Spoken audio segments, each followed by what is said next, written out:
The year was 1987, and somewhere in Rodeo, California, a 59-year-old man was stricken with fear inside a trailer home, surrounded by at least a dozen policemen, rushing to fit into a bulletproof vest as they hurriedly prepared to escort him out of town. The man's name was Lawrence Singleton, and he was an ex-convict whom the government was desperately trying to resettle. But the community wasn't having any of it. In fact, there was a mob coming for him. Mothers, fathers, and vigilant neighbors who wouldn't resist until Lawrence Singleton was as far away from the community as the West was from the East. Hell, some of the richer inhabitants were ready to bankroll a one-way trip to Cuba or Congo for Mr. Singleton. They would only feel safe if he was removed permanently from the continent. And if he decided he wouldn't leave, some people were more than ready to send Mr. Singleton back to his maker in the most violent way possible. This was how much Lawrence Singleton had come to be hated in 1988. So, the question we should be asking is, who was he? What had he done to become so reviled and despised? How was he able to incite that level of violence from regular, mostly peaceful folks? In other words, what were the good people of Rodeo, California really afraid of? Welcome back to Twisted Minds. My name is James, and today we are going to deep dive into the sickening inhumanity of Lawrence Singleton and the miraculous, almost unbelievable survival. Imagine a whole town ready to run a man out, or worse. That's how much they feared Lawrence Singleton. This opening grips you because it's not just a crime story. It's about a community's raw terror. Mary Vincent's survival is the heart of this, and what's coming will break you. How could one man's evil spark such rage? Let's dive into her story and find out. Our story today begins with a young Mary Vincent, whose unfortunate encounter with Lawrence Singleton served as the catalyst for the overwhelming infamy tied to his name today. One of 7 children, Mary Vincent was born in 1963 to strict parents. Her father worked as a mechanic at their home in Las Vegas, and her mother juggled a military career and a side hustle as a professional blackjack dealer. By the time Mary was a teenager, she had a generic yet conflicting life. On one hand, she was into competitive dancing and wanted to explore the world as a performer. On the other hand, her parents' marriage was on the brink of collapse. And like many teenagers in her shoes, the meltdown of her parents' relationship was quickly stirring a rebellion within her. It started gradually. She would cut classes on some occasions, and on some others, she would skip school altogether.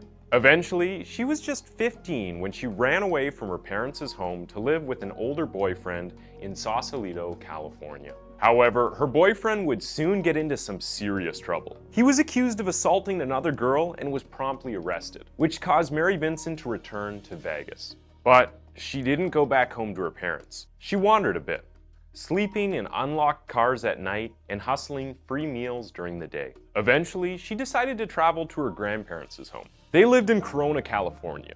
Quite the distance from where she was, but Mary was lost and she desperately needed stability in her life. She promised herself she would work hard at becoming a professional dancer once she was settled. Wild as it may seem in our time, it was common practice for teenagers to hitchhike a ride from complete and hopefully friendly strangers, a concept that we now frown on because of the long history of unfortunate events that the practice has led to. But the year was 1978. The hippie movement might have been dying, but the spirit was still very much alive.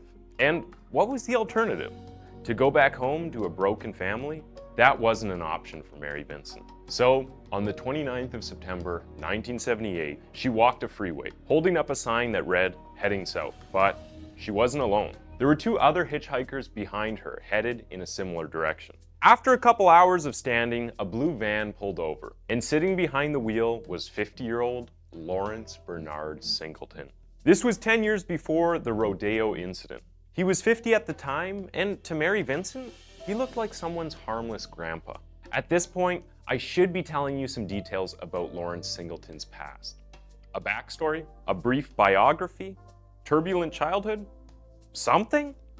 Unfortunately, we know very little about this man's past. We know that he was a sea merchant, a native of Tampa, Florida, and that his only sibling, a man named Walter had distanced himself and wouldn't breathe a word about his brother's existence. However, the world was about to learn more from Lawrence's future than his past could ever tell. When Lawrence Singleton pulled up in front of the three hitchhikers, he handpicked Mary Vincent as the only one whom he would be willing to give a ride. To the other hitchhikers, this was odd. A 50-year-old stranger who was alone in a van didn't bid good tidings. To make matters more suspicious, all three of them were headed south, in the same direction, and there was more than enough space for all of them. So it made very little sense that Lawrence was refusing to carry all three of them. But you know how someone can be so tied up that their brain cops out and makes poor decisions by default? Well, that was exactly what happened to Mary Vincent. Despite the warnings from the other two hitchhikers, she accepted Lawrence Singleton's offer. She had been on the road for a little too long. She had spent enough nights in other people's cars, and she hadn't properly processed all of the emotional baggage that had hit her over the last couple of days. She was young and she was trusting. Everything was in around. She told him that he knew what he was doing. Lawrence Singleton shrugged it off as a simple mistake and agreed to turn. However, he told her he wanted to take a leak, so he drove off-road, parked, and got out of the vehicle. Left alone in the vehicle with just her thoughts, Mary Vincent began to soak in the danger of her situation. She knew she was in trouble. However, to her, the man looked old and unhealthy. She felt that she could easily overpower or outrun him. Then she realized that her shoelaces were untied. So, when she came down from the vehicle, she bent to do her laces, and Lawrence Singleton hit her with a sledgehammer to the back of her head, knocking her out cold. By the time Mary would regain consciousness, she was naked and tied up in the back of his van in such a way that she wouldn't be able to move, even if she tried. He drove down toward a canyon, and when they were secluded enough, he began to assault her.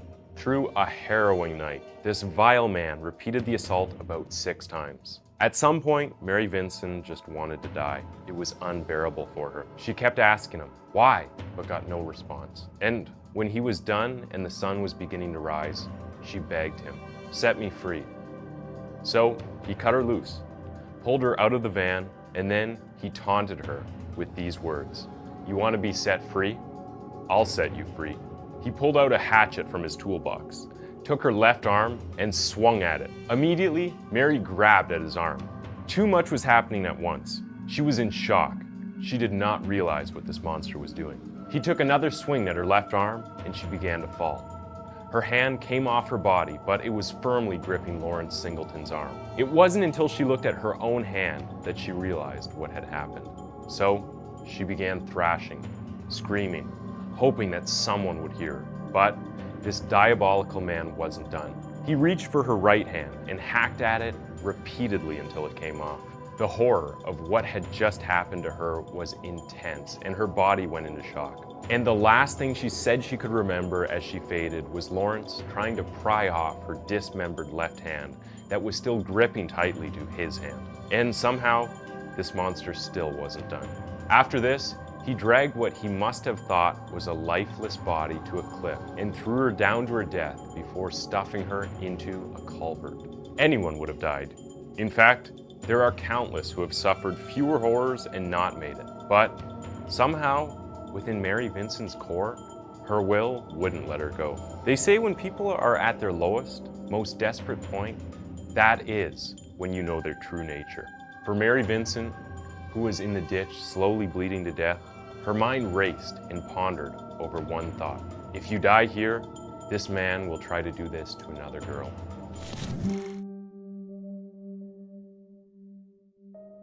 Mary wasn't thinking about herself when the adrenaline took over. She was thinking about other girls like her.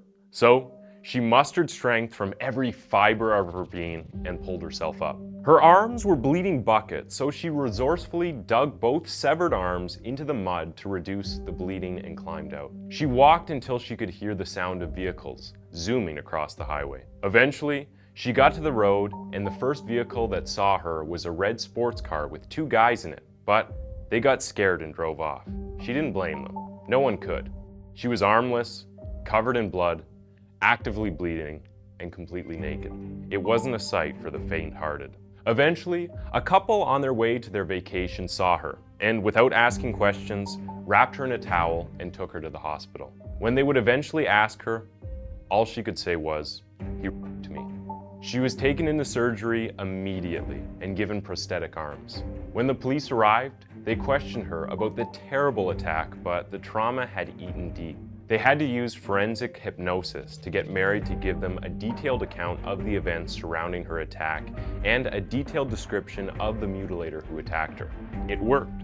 One of her severed limbs was later found near the Golden Gate Bridge, and the sketch of her attacker circulated the media until a California man recognized the killer as his neighbor.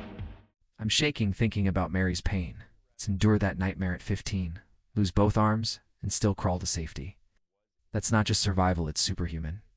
Her will to protect others drove her forward, but Singleton, he thought he'd silenced her. The fact she lived to tell her story is a miracle. Yet, the scars she carried, physical and emotional, never fully healed. How do you recover from such evil? Let's see how justice, or the lack of it, played out next. The trial of the Mad Chopper would begin. In court, Mary Vincent had to sit through the painful proceedings of the trial. She was only 10 to 15 feet away from the monster, and anytime she had to take the stand, she would have to walk in front of him. During one of those times, he whispered something that shook her to her core. He said, "If it's the last thing I do, I will finish the job." When Lawrence Singleton took the stand, he told so many incongruent lies. He said Mary Vincent was a $10 an hour prostitute and that she had tried to maim him. He also spoke about the two other hitchhikers, saying that they were in on it. He maintained his innocence. In his delusional skull, he wasn't the one who committed the crime. But his lies were pointless. They didn't add up, and the jury didn't believe him. They could not. Not when Mary Vincent was both the key witness and living evidence. Eventually, he was found guilty and sentenced to 14 years behind bars, which was the maximum he could legally be served. At the time, judges were not allowed to impose consecutive sentences for each felony. So the most Singleton could get was 14 years and 4 months. If Singleton had been sentenced today for the charges he was convicted of in the 1978 case, he would have drawn multiple 25-year to life sentences. And a judge could have stacked the sentences for each conviction instead of letting Singleton serve them simultaneously. Singleton would not have been eligible for parole until he had served 49 years, which is more than 6 times as long as he spent behind bars. Even the judge was distressed and publicly stated that if he could, he would have ensured that Singleton spent the rest of his miserable life locked up. Mary and the public were understandably upset over the sentence, deeming it too short and unjust. This would lead to the passing of the Singleton Bill in California, which ceases the early release of criminals who used torture in their crime and allowed for 25 to life sentences as well. However, while the law got tougher, Singleton 14 years for mutilating a girl and leaving her to die? That sentence is a slap in the face. Mary had to face her monster in court, hearing his vile lies, only for the system to fail her. The judge wanted more, but the law tied his hands. It's infuriating how Singleton walked free so soon. The public's outrage birthed the Singleton Bill, but for Mary, that came too late. What happens when a predator is let loose? All the while Mary lived in agony, San Quentin released Lawrence Singleton on parole after serving only 8 years and 4 months because, in their words, he had been a model prisoner. He became a teacher's aide in prison and stayed away from trouble. For them, this was enough to let a mutilator off easy. The public expressed massive outrage against this act of leniency. The unremorseful prisoner was still maintaining his innocence. Just before his release, his psychiatrist stated the following: "Because he is so out of touch with his hostility and anger, he remains an elevated threat to others' safety inside and outside prison." After this evaluation, he was let loose. However, if Lawrence Singleton thought he had escaped proper judgment from the justice system, he was about to receive a wake-up call from the people. No town wanted the monster in their city. Lawrence Singleton went on a parole odyssey.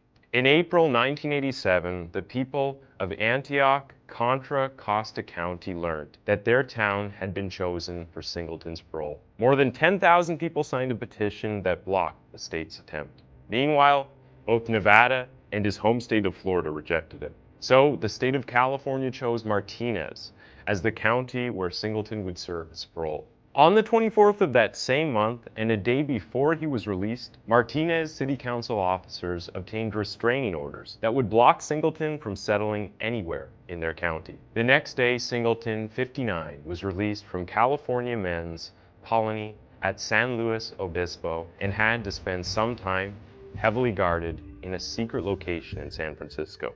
3 days later, officials in San Francisco caught wind of it and obtained a restraining order barring him. Reporters found him in a hotel in Redwood City, and he had to be whisked away. Over the next month, county officials of Contra Nostra actively thwarted the state's covert attempts at keeping him amongst them. When they moved him to Richmond, the mayor publicly denounced Singleton and joined demonstrations to force him out. Eventually, he found himself in the town of Rodeo, where several hundred angry people protested outside his apartment. Some people were prepared to lynch the man if the state insisted on keeping him in their town. When the pressure reached a fever pitch, the governor of California at the time, George Duke Majian, announced that Singleton would serve the remainder of his parole in a trailer on the grounds of San Quentin Prison. Lawrence Singleton joined Alcoholics Anonymous and claimed he was sober. Meanwhile, Mary Vincent remained in hiding. Singleton felt as though he was the victim. No town wanted him. Can you blame them? Singleton's release wasn't just as it was a ticking time bomb. Rodeo's protests show a community protecting itself when the system wouldn't. But Singleton's delusion, suing Mary, claiming he's the victim, it's sickening. His daughter fled, knowing his danger. This man was a walking nightmare, and the worst was yet to come. How could he strike again? A local house painter was going about his business when he witnessed what he could only describe as a horrific scene. A naked man covered in blood was relentlessly stabbing a woman who lay motionless on the sofa. It was macabre and mindless. From where he stood, he could hear bones crunching with each stab. So he scrambled to call the police. And when they responded to the call and knocked on the door of this nude, bloodbath killer, it turned out to be Lawrence Singleton once again. 20 years after his first crime, the mad chopper had struck, but this time, unlike Mary Vincent, who survived, he finished the job. When the police got to the door of his apartment, Lawrence nonchalantly responded, still naked and still covered in blood. He had not attempted to clean himself up. When they asked him why he was covered in blood, he told them that he hurt his finger. And when they told him that they would like to question him, Lawrence excused himself, leaving the door half open. The lifeless body of his victim, Roxanne Hayes, was clearly in view, still on the couch. He had not even bothered to hide the body or his crime. This man wasn't even bothered about getting caught. His victim, Roxanne Hayes, a mother of 3 and an escort who did what she could to support her family, had agreed to meet him for $20. In court, Lawrence Singleton told the most brazen and bizarre account of events.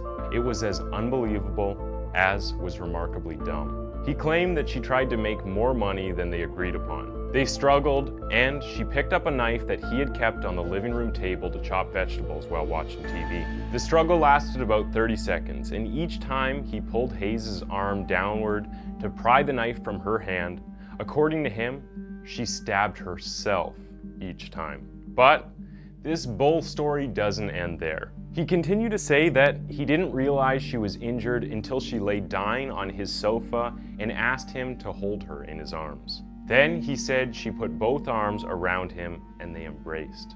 At that point, he said, he realized Hayes was injured and bleeding heavily. He wanted to call 911, but picked up the remote control instead. He then said that he told her they had to get to the hospital, but when he tried to help her walk out the door, his knees went out and they collapsed on the dining room floor. Then he sat there and cried and rubbed her face and tried to talk to her, but she didn't respond because she was dead. I can only imagine how the jurors must have felt with this story that feels like the plot of a grossly underfunded B-movie. Everyone was ready to finally and permanently put this man behind bars, and they had someone who would ensure the error of 20 years before wasn't repeated. Mary Vincent flew in from California to Florida to testify on behalf of Roxanne. She went into great detail about what had happened to her and gave them a vivid idea of the kind of monster he was. Justice would not be cheated again. After the trial was over, it took the jurors only 4 hours to come to a guilty verdict. On April 14, 1998, Singleton was given a death sentence for the senseless and horrific murder of Roxanne Hayes. Unsurprisingly, Lawrence Singleton appeared to not care about the sentence. He eventually admitted that he killed her. On the 28th of December, while awaiting his execution, Lawrence Singleton... Roxanne Hayes didn't survive, but Mary's courage helped seal Singleton's fate. Her testimony in Florida was her reclaiming power. Singleton's death sentence felt like justice, but too late for Roxanne's kids. Mary's art and family show healing is possible, yet the system's failures haunt this story. How many others suffered in silence? This case screams for reform and remembrance.